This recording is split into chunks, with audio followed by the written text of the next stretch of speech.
नाज़रीन, तहरीक इंसाफ के चेयरमैन इमरान खान चयो आहे त सदर आरिफ अलवी जे आर्मी चीफ सां मुलाक़ात थी आहे। मुलाक़ात जी एजेंडा तकड़ियूं ऐं शफ़ाफ़ चूंडियूं हुयूं। फ़ौज जे सरबराह जी मुक़ररी सुप्रीम कोर्ट जे चीफ जस्टिस जियां थियणु घुरिजे। सीनियर सहाफ़िन सां गैर रस्मी ॻाल्हि ॿोल कंदे इमरान खान चयो त मौजूदा हुकूमत पंहिंजे फ़ाइदे लाइ आर्मी एक्ट में तरमीम करे रही आहे, जेका आला अदलिया में चैलेंज थी वेंदी।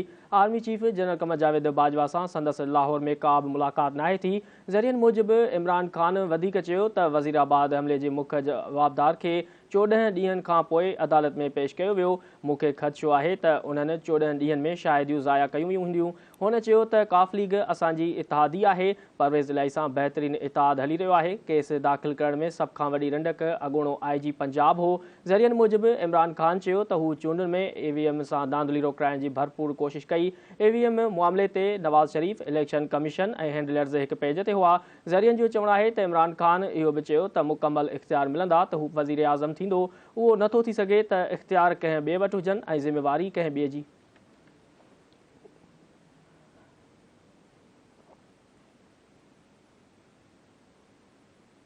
सदर डॉक्टर आरिफ अलवी सां नाणे वारे वफ़ाक़ी वज़ीर सेनेटर इसाक डार मुलाक़ात कई, जंहिंमें मुख़्तलिफ़ सियासी ऐं माली मामलनि ते ख़्यालनि जी ॾेवट कई वई।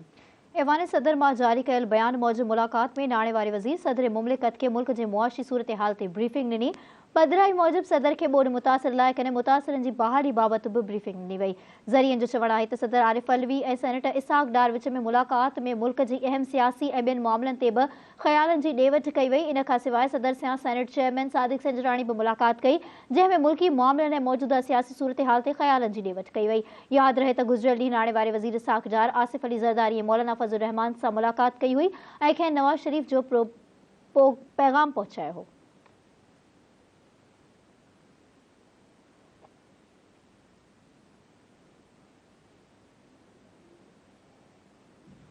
नाज़रीन, तहरीक इंसाफ जे अॻवान फवाद चौधरी चयो आहे त सदर आरिफ अलवी जेको बि क़दम खणंदो उनखे इमरान खान जी हिमायत हासिल हूंदी। समाजी राब्तनि वारी वेबसाइट ते पंहिंजे जारी कयल बयान में फवाद चौधरी चयो त आर्मी चीफ जी मुक़ररी में सदर आइनी ज़िम्मेवारी अदा कंदो। हुन चयो त सदर जेको बि क़दम खणंदो उनखे इमरान खान जी मुकमल हिमायत हासिल हूंदी। वाज़े रहे त सदर आरिफ अलवी बि चई चुको आहे त आर्मी चीफ बाबति वज़ीर आज़म जी एडवाइस आई त हू उन ते अमल कंदो।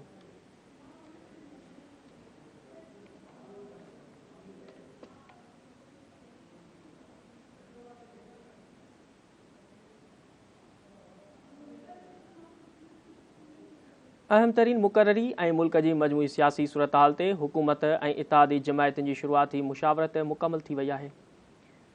नाणे वारे वज़ीर इसाक डार जूं हिक ॿिए पोयां फज़लुर रहमान ऐं आसिफ ज़रदारी सां डिघियूं मुलाक़ातूं थियूं, जंहिंमें मुल्क जे मजमूई सियासी सूरत हाल, इमरान खान जे लॉन्ग मार्च समेत ॿियनि मामलनि ते बि ॻाल्हियूं थियूं। मुलाक़ात दौरान आसिफ अली ज़रदारी ऐं फज़लुर रहमान सां नून लीग क़ाइद नवाज़ शरीफ़ जी टेलीफोनिक ॻाल्हि ॿोल पिणु कई वई। ज़रियनि मूजिबि हुकूमती इत्तेहादनि वज़ीर आज़म शहबाज शरीफ़ खे मुकमल हिमायत जी ख़ातिरी कराई ऐं पैगाम ॾिनो त अहम मुक़ररी समेत ॿियनि अहम फ़ैसिलनि ते वज़ीर आज़म आइनी इख़्तियार मूजिबि क़दम खणे। मुल्की दाख़िली इस्तेहकाम, मुआशी ऐं सियासी इस्तेहकाम लाइ गॾिजी अॻिते वधंदासीं। मुलाक़ात में तहरीक इंसाफ चेयरमैन इमरान खान जे लॉन्ग मार्च ऐं बयानीअ खे अहमियत न ॾियण जो फ़ैसिलो कयो वियो ऐं टिनी इत्तेहादी जमातुनि मुस्तक़बिल में बि गॾिजी हलण ते इतफ़ाक़ कयो। ज़रियनि मूजिबि तबियत बहितर थींदे वज़ीर आज़म शहबाज शरीफ़ जल्द इत्तेहादियुनि सां सिधी रीत मुलाक़ातूं कंदो।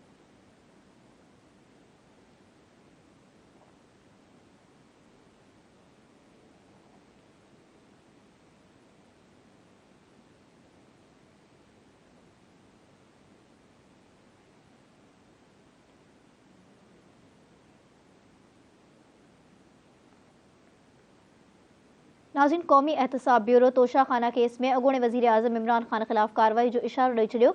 नैब ज़रियनि जो चवणु आहे त तोशाखाना केस में सभिनी मुख्य किरदारनि ख़िलाफ़ कार्रवाई कई वेंदी। ज़रियनि मूजिबि तोशाखाना केस में इमरान खान ऐं फराह गोगी ख़िलाफ़ कार्रवाई कई वेंदी, जॾहिं त शहज़ाद अकबर, ज़ुल्फ़ी बुखारी ऐं ॿियनि ख़िलाफ़ बि कार्रवाई थींदी।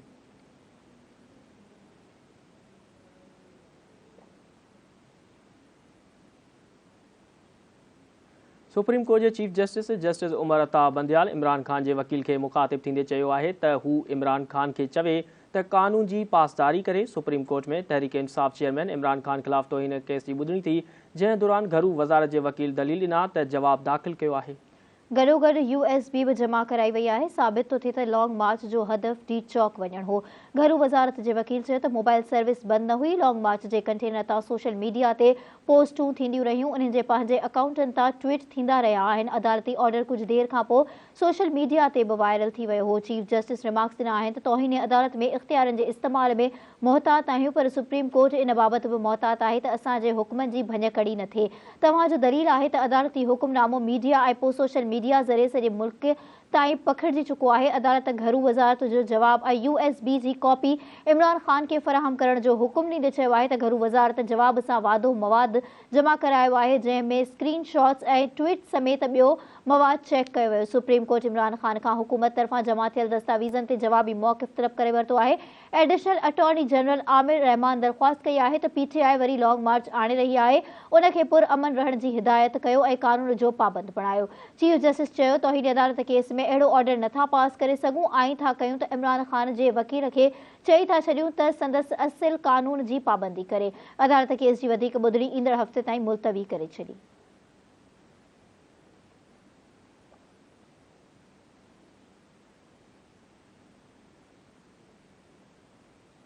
नाज़रीन, इतलात खाते जे सूबाई वज़ीर शर्जील इनाम मेमण धरती TV पारां 4 डिसंबर ते ऐलानियल सकाफ़ती ॾियारे जी भरपूर आजियां कंदे चयो आहे त हू बि सकाफ़ती ॾियारो सूबे जे ॿोॾ मुतासिरनि सां गॾु मल्हाईंदा। उन हवाले सां धरती TV न्यूज़ कराची जे चीफ रिपोर्टर शबीर लाशारी सां संदसि ख़ुसूसी ॻाल्हि ॿोल कई आहे। अचो त तव्हांखे ॾेखारियूं। नाज़रीन, धरती TV तरफ़ां हर साल जीअं हिन साल बि 4 डिसंबर ते मुंहिंजी धरती मुंहिंजो शान सिंध जी नए सिर अडावत जे अज़म जे सिरे हेठि सकाफ़ती ॾियारो मल्हाइण जो ऐलान कयो वियो आहे। असां सां गॾु हिन वक़्तु इतलात खाते जो सूबाई वज़ीर शर्जील इनाम मेमण साहब मौजूदु आहे। अचो तुम सां ॻाल्हायूं था। शर्जील साहब, छा चवंदो सकाफ़ती ॾियार जे हवाले सां? यकीनन बोर्ड बि आहे, उन करे धरती TV बि पंहिंजनि मारोड़नि सां गॾु नए सिर अडावत जे अज़म जे सिरे हेठि ही सकाफ़ती ॾियारो मल्हाए पई। छा चवंदो? सभिनी खां पहिरीं त मुबारकबाद थो ॾियां धरती TV जी सॼी टीम खे, उनजे मालिकनि खे, तव्हांजे कैमरामैन खे, तव्हांजे फोटोग्राफर्स खे ऐं सभिनी सहाफ़ियुनि खे, जिन तमामु सुठे तरीक़े सां इहो अज़म कयो आहे त सकाफ़त ॾींहुं मल्हाईंदा। ऐं सम्झा थो त सिंध जी जेका हिकिड़ी अज़ीम तारीख़ आहे ऐं हज़ारे साल पुराणी तारीख़ आहे ऐं उन जो हिकिड़ो पुराणो कल्चर आहे, उन कल्चर में खे हमेशह उजागर करण लाइ जेको तव्हांजो जॉइंटली फ़ैसिलो थियल आहे सॼी सिंधी मीडिया जो, त हर दफ़ा जेको आहे असीं उनखे सुठी तरीक़े सां मल्हायूं, इहो हिकिड़ो सुठी ॻाल्हि आहे, सुठो शुगुन आहे।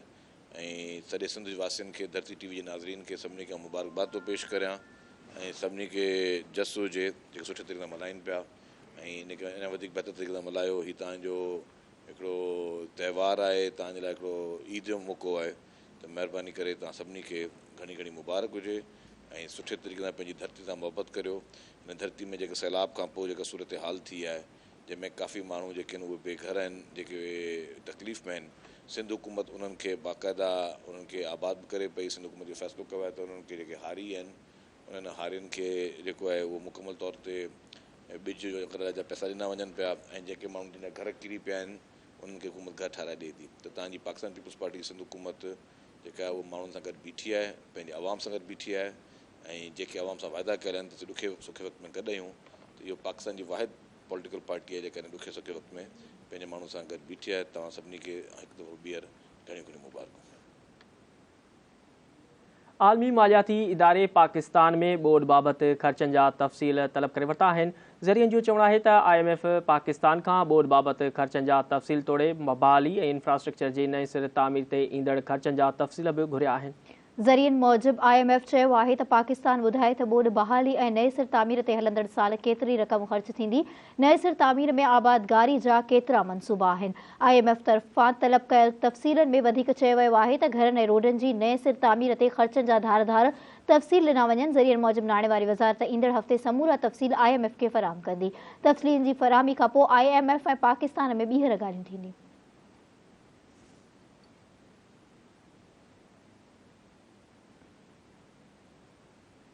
नाज़रीन, के इलेक्ट्रिक जुलाई खां सेप्टेम्बर जे 3 महीननि जी एडजस्टमेंट ते दरख़्वास्त दाख़िल कराए छॾी आहे। के इलेक्ट्रिक तरफ़ां नेपरा में दरख़्वास्त दाख़िल कराई वई आहे, जंहिं ते ॿुधणी 3 नवंबर ते थींदी। के इलेक्ट्रिक जी दरख़्वास्त ते 3 महीननि जी एडजस्टमेंट जे मद में बिजली 70 रुपया 83 पैसा फ़ी यूनिट सस्ती थियण जो इम्कान आहे, जॾहिं त अक्टूबर जे माहवार एडजस्टमेंट जे मद में बि बिजली 1 रुपयो 88 पैसा सस्ती थियण जो इम्कान आहे।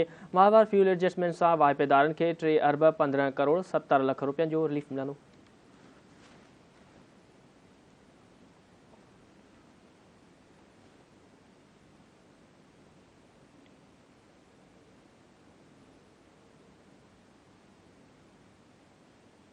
Sindh high court election commission के 15 ॾींहनि अंदरि कराची ऐं हैदराबाद में मकानी चूंडियुनि जो शेड्यूल जारी करण जो हुकुम ॾेई छॾियो।